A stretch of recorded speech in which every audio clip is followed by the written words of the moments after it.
My name is Akin Sawyerr.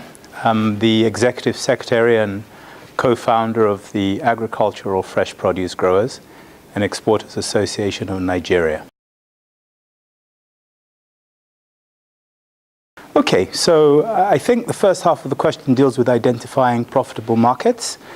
That's really to do with knowing where the people who want good quality food delivered on time in the right way are.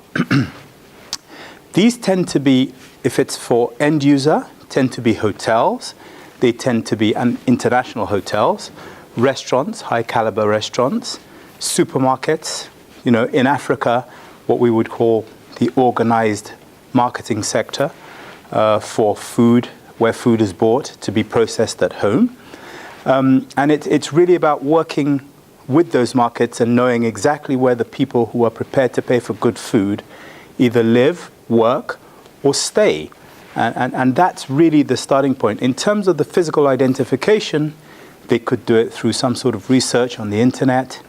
They could join associations which are buying associations or buying groups who buy for those particular markets.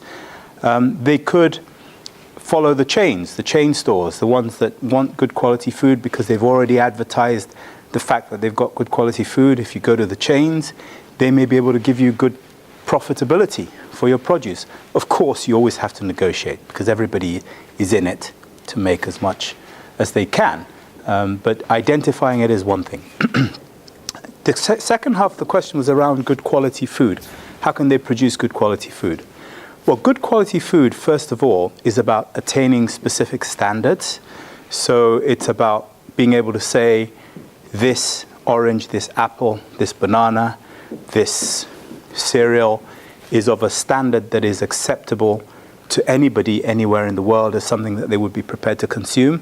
It must look right. It must taste right. It must feel right. It must be properly labeled. And, you know, in terms of the production, you know, they really have to be able to give some story around either how the farm treats its products and maybe even its workers, because that has an impact. They have to tell some story around how the food is planted, managed, harvested, packaged, transported, in a way that gives pride to the organization, the farmer that's actually producing it.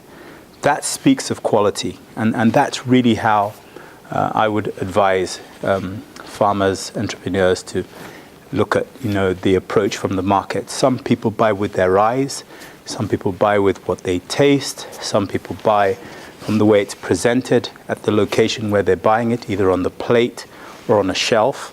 But it's all about the overall presentation. Good quality food presented badly doesn't sell. Bad quality food presented well could sell and ruin the reputation of the farmer or the whole industry.